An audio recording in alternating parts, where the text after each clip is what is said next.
بسم الله الرحمن الرحيم الحمد لله رب العالمين الصلاة والسلام على رسوله الأمين وعلى آله وصحابه الطيبين الطاهرين ومن تبعهم بإحسان إلى يوم الدين أما بعد. وقال الله تعالى في القرآن الكريم: أعوذ بالله من الشيطان الرجيم، بسم الله الرحمن الرحيم، إنك لعلى خلق عظيم. وقال رسول الله صلى الله عليه وسلم: اتق الله حيثما كنت وأتبع السيئة الحسنة خالق الناس بخلق حسن. صدق الله وصدق رسول الله صلى الله عليه وسلم. பேரன்பும் பெரும் கருணையும் கொடைமிக்க பேருபகாரி அல்லாஹ்விற்கே கோடான கோடி புகழ். நபிகள் நாயகம் முஹம்மதுர் ரசூலுல்லாஹ் ஸல்லல்லாஹு அலைஹி வஸல்லம் அவர்களின் மீதும், அவர்களை பின்பற்றி வாழ்ந்த சகாபாக்கள், தாபிஈன்கள், தபஇ தாபிஈன்கள், உலமாக்கள், ஷுஹதாக்கள், சாலிஹீன்கள், இங்கு அமர்ந்திருக்கிற நம் அனைவரின் மீதும் அல்லாஹ்வின் அன்பும் அருளும் என்றென்றும் நிறைவாக உண்டாவதாக. அல்லாஹ்வின் கிருபையால் அவனுடைய பொருத்தத்தை நாடியவர்களாக அவனுடைய மாளிகையில் இஅ்திகாஃப் நிய்யத்தோடு அமர்ந்திருக்கிற மார்க்க நண்பர்களே, அல்லாஹு ஜல்ல ஷானஹு தஆலா எந்த நல்ல விஷயங்களை தங்களுடைய வாழ்க்கையில் ஏற்று நடக்கும்படி கட்டளையிட்டுள்ளானோ அந்த விஷயங்களை தங்களுடைய வாழ்க்கையில் ஏற்று நடக்கும்படியும், எந்த விஷயங்களை விட்டு விலகி இருக்கும்படி கட்டளையிட்டுள்ளானோ அந்த விஷயங்களை விட்டு விலகி இருக்கும்படியும் எனக்கும் உங்களுக்கும் தக்வாவை கொண்டு இறை எச்சத்தை கொண்டு நசீஹத்து செய்தவனாக எனது உரையை ஆரம்பம் செய்கிறேன். அல்லாஹு ஜல்ல ஷானஹு தஆலா இந்த மார்க்கத்தை நமக்கு வழங்கி நம்மை அழகுபடுத்துகிறான். தீனுல் இஸ்லாம் 5 கூறுகளை கொண்டது. முதலாவது கூறு அகாயித், கொள்கை கோட்பாடுகள். இரண்டாவது இபாதாத், வணக்க வழிபாடுகள். மூன்றாவது முஆமலாத், கொடுக்கல் வாங்கல். நான்காவது முஆஷராத், உரிமைகள் கடமைகள். ஐந்தாவது அஹ்லாக், நற்குணம். இந்த 5 கூறுகளை அடிப்படையாக கொண்டுதான் இந்த மார்க்கம் கட்டமைக்கப்பட்டிருக்கிறது என்பதாக சொல்வார்கள். சிலர் சில விஷயங்களுக்கு முக்கியத்துவம் தந்து சில விஷயங்களுக்கு முக்கியத்துவம் தராத ஒரு சூழல் நிலவுவதை பார்க்க முடிகிறது. வணக்க வழிபாடுகளில் தீவிரம் காட்டுகின்ற பலர் கொடுக்கல் வாங்கலில் கவனம் செலுத்துவதில்லை. கொடுக்கல் வாங்கலில் நேர்மையாக நடந்து கொள்கின்ற பலர் வணக்க வழிபாடுகளில் கவனம் செலுத்துவதில்லை. வழிகட்ட கூட்டத்தார்கள் குறித்து அல்லாஹ் குர்ஆனிலே சொல்கிற போது நுமினு பிபஅலின் வ நக்ஃபுரு பிபஅலின் என்பதாக சொல்கிறான். நாங்கள் சில விஷயங்களை ஏற்றுக்கொள்கிறோம், சில விஷயங்களை நாங்கள் புறக்கணிக்கிறோம் என்பதாக சொல்வார்கள். என்பதாக சில விஷயங்களை ஏற்று சில விஷயங்களை நிராகரிக்க கூடியவர்கள் நேர்வழி பெற்றவர்களாக ஆக முடியாது என்பதாக அல்லாஹ் சொல்லுகிறான். அந்த வகையில் 5 கூறுகளிலும் நாம் கவனம் செலுத்த வேண்டும். ஒன்றில் சிறந்து விளங்கி ஒன்றில் அலட்சியம் காட்டினால் அது முழுமையான வெற்றியை தராது என்பதை அடிப்படையாக நாம் கொள்ள வேண்டும். அந்த வகையில் இந்த வாரம் மிக முக்கிய கூறாக மார்க்கத்தில் சொல்லப்படுகின்ற அஹ்லாக் குறித்த சில விஷயங்களை பார்க்கிறோம். நற்குணம் என்பது தனி மனிதனாக இருந்தாலும் ஒரு சமூகமாக இருந்தாலும் அதுதான் பலம். இமாம் ஷௌகி ரஹிமஹுல்லாஹ் அவர்கள் சொல்லுகிறார்கள், ஒரு சமுதாயம் நிலைத்திருப்பதும் அந்த சமுதாயம் அழிந்து போவதும் அந்த சமுதாயம் கொண்டிருக்கிற நல்லொழுக்கத்தையும் நற்பண்புகளையும் கொண்டுதான் என்பதாக சொல்கிறார்கள். தனி மனிதனாக இருந்தாலும் சரி, அந்த மனிதனின் பலம் நற்குணம் தான். ஒரு சமூகமாக இருந்தாலும் அந்த சமூகத்தினுடைய பலம் நற்குணம் தான். நல்லொழுக்கமும் நற்பண்புகளும் தான் ஒரு மனிதனை பலப்படுத்துகிறது. நபி ஸல்லல்லாஹு அலைஹி வஸல்லம் அவர்கள் குறித்து அல்லாஹ் சொல்லுகிற போது இன்னக லஅலா குலுகின் அதீம் என்பதாக சொல்கிறான். நீங்கள் மகத்துவமான நற்பண்புகளை கொண்டிருக்கிறீர்கள் என்பதாக சொல்லுகிறான். நீங்கள் படைபலத்தை கொண்டிருக்கிறீர்கள் என்று சொல்லவில்லை, சிறந்த குடும்ப பின்புலத்தை கொண்டிருக்கிறீர்கள் என்பதாக சொல்லவில்லை. நபி ஸல்லல்லாஹு அலைஹி வஸல்லம் அவர்களினுடைய பலமாக அல்லாஹ் குறிப்பிடுவது நீங்கள் மகத்துவமான சிறந்த பண்புகளை கொண்டிருக்கிறீர்கள், அதுதான் உங்களுடைய பலம் என்பதாக அல்லாஹ் சொல்லுகிறான். யாராக இருந்தாலும் சரி, அவர் கொண்டிருக்கக்கூடிய நற்பண்புதான் அவருடைய அந்தஸ்தை நிர்ணயிக்கிறது. அது உலக வாழ்வாக இருந்தாலும் சரி, நாளை மறுமையாக இருந்தாலும் சரி. நபி ஸல்லல்லாஹு அலைஹி வஸல்லம் அவர்கள் சொல்கிறார்கள், காலம் முழுக்க இரவில் நின்று வணங்கக்கூடிய ஒருவர், காலம் முழுக்க பகலில் நோன்பு வைக்கக்கூடிய ஒருவர் எந்த அந்தஸ்தை பெறுகிறாரோ அந்த அந்தஸ்தை ஒருவர் நற்குணத்தின் வாயிலாக பெற்றுக்கொள்ள முடியும் என்பதாக சொல்கிறார்கள். காலம் முழுக்க இரவில் நின்று வணங்குவது என்பது எவ்வளவு சிரமம், காலம் முழுக்க பகல் பொழுதில் நோன்பு வைப்பது என்பது எவ்வளவு சிரமம். ஆனால் இவர் அடையக்கூடிய அந்தஸ்தை நற்குணம் கொண்டிருக்கக்கூடிய ஒருவரால் அடைந்து கொள்ள முடியும் என்பதாக நபி ஸல்லல்லாஹு அலைஹி வஸல்லம் அவர்கள் சொல்லுகிறார்கள் என்று சொன்னால், நாளை மிகப்பெரிய வெற்றியை பெற்று தருவதும் கூட நற்குணம் தான் என்பதை நாம் புரிந்து கொள்ள வேண்டும். ஆக நற்குணத்தில் ஒரு பஞ்சம் எழுகின்ற இந்த சூழலில் நற்குணம் எவ்வளவு அவசியமானது என்கின்ற புரிதல் நமக்கு இருக்க வேண்டும். இந்தந்த குணங்கள் எல்லாம் நற்குணத்தை சிதைக்கும், அந்தந்த குணங்களை எல்லாம் மார்க்கம் பெரும் பாவம் என்பதாக சொல்கிறது. குறிப்பாக 4 குணத்தை நற்குணத்தை சிதைக்கக்கூடிய குணங்கள் என்பதாக அறிஞர்கள் சொல்வார்கள். அதில் முதலாவது கோபம். எவ்வளவு நல்ல காரியங்கள் செய்திருந்தாலும் சரி, கோபப்படுகிற நிலையில் அவரால் நற்பெயரை பெற முடியாது. எனவே நற்குணத்தை சிதைக்கக்கூடிய முதலாவது குணம் கோபம். இரண்டாவது அறிஞர்கள் குறிப்பிடுகிறார்கள் கஞ்சத்தனம். ஒரு கஞ்சனால் நற்பெயரை வாங்க முடியாது. மூன்றாவது குணம் பொறாமை. நற்குணத்தால் அவரால் நடந்து கொள்ளவே முடியாது. நான்காவது குணம் பேராசை. பேராசை வந்து விட்டது என்று சொன்னால் அது அடுத்தடுத்த பாவங்களினுடைய வாசலை திறந்து விடுமே தவிர நற்குணத்தை அவருக்கு தராது. பேராசை வந்து விட்டால், பொறாமை வந்து விட்டால், கஞ்சத்தனம் வந்து விட்டால், கோபம் வந்து விட்டால் அடுத்தவரை பற்றி புறம் பேசுவார், பொய் பேசுவார், கோல் மூட்டுவார், அடுத்தவர்களின் உரிமையை சிதைப்பார், தன்னுடைய கடமையை அவர் செய்ய மாட்டார். இப்படி அடுத்தடுத்த பாவங்களில் அவரை இழுத்து விடுமே தவிர நற்குணத்தை அவருக்கு தராது. எனவே அறிஞர்கள் சொல்லுவார்கள், இந்த 4 குணங்கள் நற்குணத்தை சிதைக்கக்கூடிய குணங்கள். இதிலிருந்து விலகி இருக்கக்கூடிய ஒருவரால் தான் நற்குணத்தை காக்க முடியும். நபி ஸல்லல்லாஹு அலைஹி வஸல்லம் அவங்க சொன்னாங்க, எந்நேரமும் கட்டுப்படுகிற ஒரு ஒட்டகத்தை போன்று நீங்கள் இருங்கள் என்பதாக சொன்னாங்க. கட்டுப்படுகிற ஒட்டகத்தை பொறுத்த வரைக்கும் எந்த பக்கம் எடுத்துட்டு போனாலும் அது வரும், எங்க படுக்க வச்சாலும் அது படுக்கும், எந்த பகுதிக்கு போனாலும் அது போகும். கட்டுப்படுகின்ற ஒரு ஒட்டகத்தை போன்று உங்களுடைய குணங்களை நீங்கள் ஆக்கிக் கொள்ளுங்கள். அப்படி என்றால் பக்குவப்படுத்திக் கொள்ளுங்கள், உங்களுடைய கட்டுப்பாட்டில் வைத்துக் கொள்ளுங்கள். போர்க்களத்தில் பலரை வீழ்த்துபவன் வீரன் அல்ல, கோபத்தை கட்டுப்படுத்துபவன் தான் வீரன் என்பதாக நபி ஸல்லல்லாஹு அலைஹி வஸல்லம் அவர்கள் சொன்னார்கள். நற்குணத்தை அழகுபடுத்தி அதை சித்தப்படுத்தி வைத்துக் கொள்ள வேண்டும். நற்குணத்திற்கு 3 கூறுகளை சொல்வாங்க. நற்குணம் அப்படிங்கிறது 3 கூறுகளை கொண்டது. அதில் முதலாவது கஃபுல் அதா, அடுத்தவர்களுக்கு எந்த வகையிலும் நோவினை தராமல் இருப்பது. அடுத்தவங்களுக்கு தொந்தரவு கொடுக்காம இருக்கிறது தான் நற்குணத்தினுடைய மிக முக்கியமான முதலாவது படித்தரம். நபி ஸல்லல்லாஹு அலைஹி வஸல்லம் அவங்க நமக்கு எல்லா வகையிலும் வழிகாட்டி இருக்கிறாங்க. அவங்கள பத்தி ஹஜ்ரத் ஆயிஷா ரலியல்லாஹு தஆலா அன்ஹா அவங்க சொல்றாங்க, நபி ஸல்லல்லாஹு அலைஹி வஸல்லம் அவங்க இரவு நேரத்துல சீக்கிரமா எந்திரிச்சிருவாங்க தொழுகிறதுக்காக வேண்டி. எந்திரிச்சு என்ன பண்ணுவாங்க அப்படின்னு சொன்னா, ரொம்ப மெதுவா நடப்பாங்க. தன்னுடைய மேலங்கிய ரொம்ப மெதுவா எடுத்து போடுவாங்க, தன்னுடைய செருப்பை ரொம்ப மெதுவா போடுவாங்க, கதவை ரொம்ப மெதுவா திறப்பாங்க, வெளியே போனதுக்கு அப்புறம் ரொம்ப மெதுவா தாளிடுவாங்க. காலையில் சீக்கிரமாக எழக்கூடியவர்கள் வணக்கத்திற்காக வேண்டி வெளியே செல்வார்கள் என்பதாக ஹஜ்ரத் ஆயிஷா ரலியல்லாஹு தஆலா அன்ஹா அவங்க சொல்றாங்க. ஏன் ரொம்ப மெதுவா?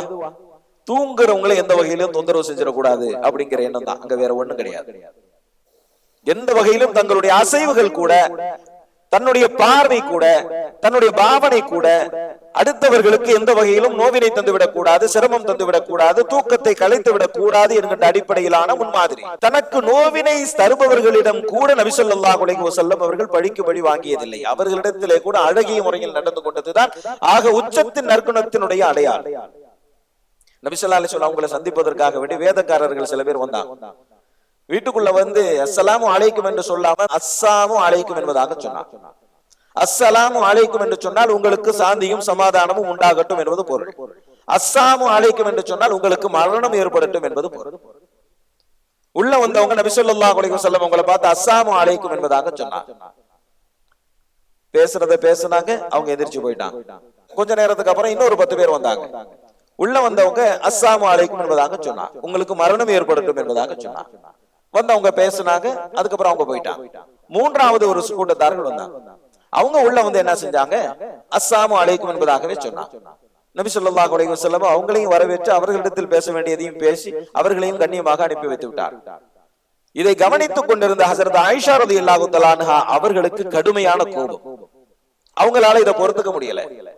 அவங்க வெளியே போன உடனே ஹஜ்ரத் ஆயிஷா ரலியல்லாஹு தஆலா அன்ஹா அவங்க சொன்னாங்க, அவர்களுக்கு நாசம் உண்டாகட்டும், அவர்கள் மரணித்து போகட்டும் என்பதாக சொன்னாங்க.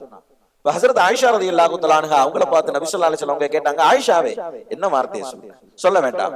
இப்படி சொன்ன உடனே ஹஜ்ரத் ஆயிஷா ரலியல்லாஹு தஆலா அன்ஹா கேக்குறாங்க, யா ரசூலல்லாஹ், அவங்க உங்கள்ட்ட என்ன சொன்னாங்கங்கறத நீங்க கவனிக்கலையா அப்படின்னு கேட்டாங்க. நபி ஸல்லல்லாஹு அலைஹி வஸல்லம் அவங்க சொன்னாங்க, கவனிச்சிட்டேனே. கவனித்துமா நீங்க பொறுமையா இருக்கிறீங்க?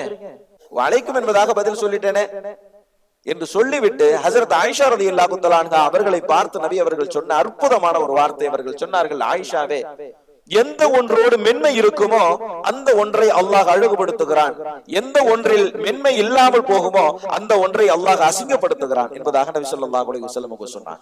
மென்மையாக நடந்துக்குங்க. மென்மையாக நடந்து கொள்வதை அல்லாஹ் அழகுபடுத்துகிறான். மென்மை இல்லை என்று சொன்னால் அல்லாஹ் அதை அசிங்கப்படுத்தி விடுகிறான் என்பதாக நபி ஸல்லல்லாஹு அலைஹி வஸல்லம் சொன்னாங்க. மென்மைதான் பலம். கோபப்படுவது பலம் அல்ல, அதிகாரத்தை பிரயோகிப்பது பலம் அல்ல, மென்மையாக நடந்து கொள்வதுதான் பலம். நபி ஸல்லல்லாஹு அலைஹி வஸல்லம் அவர்களை பார்த்து அல்லாஹ் சொல்லுகிறான், ஃபபிமா ரஹ்மத்தின் மினல்லாஹி லின்த லஹும் வலவ் குன்த ஃபல்லன் கலீலல் கல்பி லன்ஃபல்லு மின் ஹவ்லி. நீங்கள் மிருதுவாக நடந்து கொள்கிறீர்கள், மென்மையானவர்களாக இருக்கிறீர்கள், எனவே தான் அந்த மக்கள் உங்களை சூழ்ந்து இருக்கிறார்கள். ஒருவேளை நீங்கள் கடினமான குணம் கொண்டவர்களாக இருந்திருந்தால், நீங்கள் கடினமான குணம் கொண்டவர்களாக இருந்திருந்தால் உங்களை விட்டவர்கள் விரண்டோடி இருப்பார்கள் என்பதாக சொல்லுகிறார். நபி அவர்கள் சாதித்தது இந்த மென்மையான குணத்தை கொண்டுதான். நபி அவர்கள் வெற்றி அடைந்தது அவர்களுடைய நற்பண்புகளை கொண்டுதான். எந்த அளவுக்கு அப்படின்னு சொல்லி சொன்னா, எல்லா சஹாபாக்களும் நினைப்பாங்களா நபி ஸல்லல்லாஹு அலைஹி வஸல்லம் அவங்க நம்மளத்தான் ரொம்ப நேசிக்கிறாங்கன்னு சொல்லி. எல்லோரையும் ஒரு சேர சமமாக வைத்து ஒவ்வொருவரும் தன்னைத்தான் நபி அவர்கள் அதிகம் நேசிக்கிறார்கள் என்று எண்ணும் அளவிற்கு எல்லோரிடமும் நபி ஸல்லல்லாஹு அலைஹி வஸல்லம் அவர்கள் அழகிய பண்போடு நடந்திருக்கிறார்கள் என்று சொன்னால் இது எவ்வளவு அற்புதமான முன்மாதிரி. இன்னொரு விஷயத்தை நம்ம யோசிச்சு பார்த்தோம்னு சொன்னா, அடுத்தவர்களுக்கு நோவினை கொடுக்காம எந்த அளவுக்கு எச்சரிக்கையா இருக்கணும் அப்படிங்கிறது புரியும். கேலி கிண்டலாக பேசுறதுல மார்க்கத்துல தடை இல்லை, விளையாட்டுத்தனமாக நடந்து கொள்றதுக்கு மார்க்கத்துல தடை இல்லை. ஆனா அதுல ஒரு நிபந்தனை இருக்கு. என்ன நிபந்தனை தெரியுமா? எந்த வகையிலும் யாரும் நோவினை பெற்றுவிடக் கூடாது. கேலி பேசலாம், கிண்டல் அடிக்கலாம், விளையாடலாம், ஆனா யாரும் அங்கே நொந்து போய்விடக் கூடாது. அதுதான் நிபந்தனை.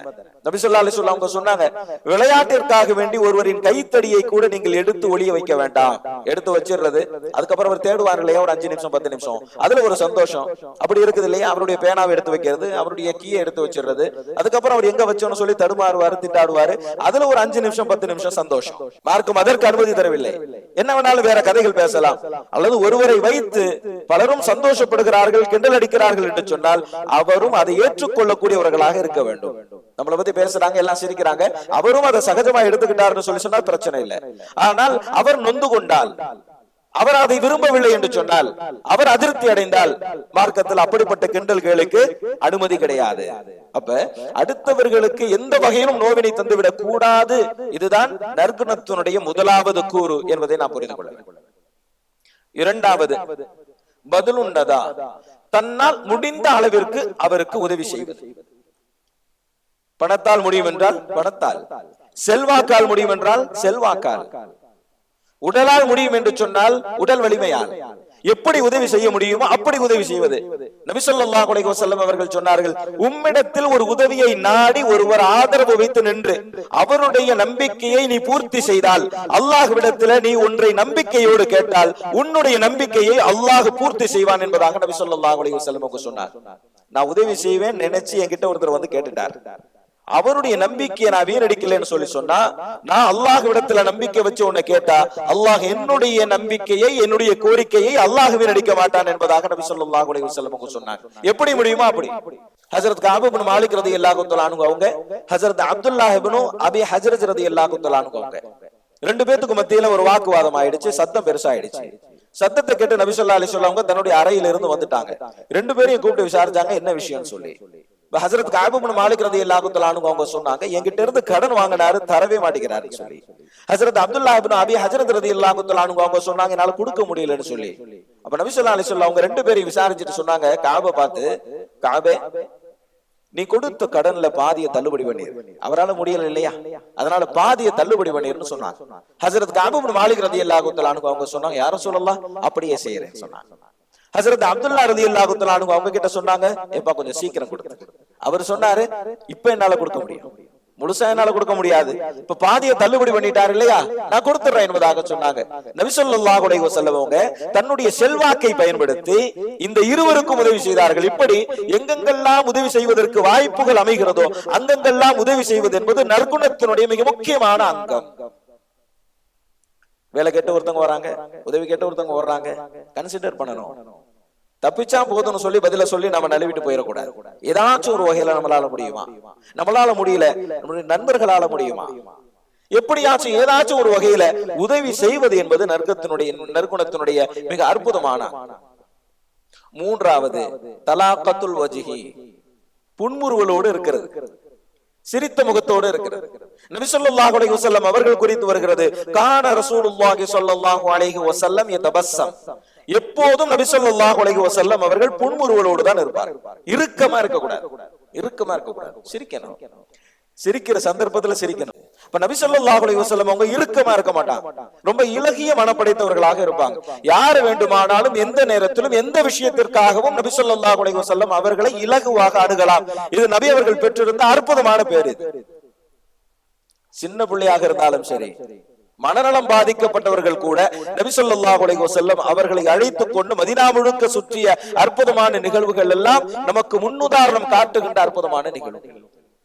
அப்ப நபி ஸல்லல்லாஹு அலைஹி வஸல்லம் அவங்க சிரித்த முகத்தோடு இருப்பாங்க. முதலாவது, எந்த வகையிலும் யாருக்கும் நோவினை தராமல் இருப்பது. இரண்டாவது, ஏதாவது ஒரு வகையில் அடுத்தவர்களுக்கு உதவிகரமாக இருப்பது. மூன்றாவது, புன்முறுவலோடு இருப்பது, சிரித்த முகத்தோடு இருப்பது, இறுக்கமாக இல்லாமல் இருப்பது. இந்த மூன்றும் நற்குணத்தினுடைய மிக முக்கியமான கூறுகளாக அறிஞர்கள் வகைப்படுத்தி தருவார். ஹஜ்ரத் முஆத் இப்னு ஜபல் ரலியல்லாஹு தஆலா அன்ஹு அவங்களை யமன் தேசத்துக்கு அனுப்பும் போது நபி ஸல்லல்லாஹு அலைஹி வஸல்லம் அவங்க செஞ்ச உபதேசம் ரொம்ப வரலாற்றில் பிரபலமான உபதேசங்கள், ஒவ்வொரு வரியும் அற்புதமான வரிகள். அதில் நபி ஸல்லல்லாஹு அலைஹி வஸல்லம் அவர்கள் சொன்ன ஒரு 3 செய்தி என்ன அப்படின்னு சொன்னா, இத்தகில்லாஹ ஹைசுமா குன்ட், எங்கு இருந்தாலும் இறைவனை அஞ்சுவாயாக. இரண்டாவது, அத்பஇ ஸய்யிஅத்தல் ஹஸனா, ஒரு தவறு நடந்துருச்சுன்னு சொல்லி சொன்னா ஒரு நன்மையை செஞ்சு, ஒரு பாவத்தை செஞ்சுட்டு அப்படின்னு சொல்லி சொன்னா ஒரு நன்மையை செய்துவிடு. மூன்றாவது, காலிகின் நாஸ பிஹுஸ்னில் குல்கி, மக்களிடத்தில் அழகிய நற்குணத்தோடு நடந்து கொள் என்பதாக சொன்னார்.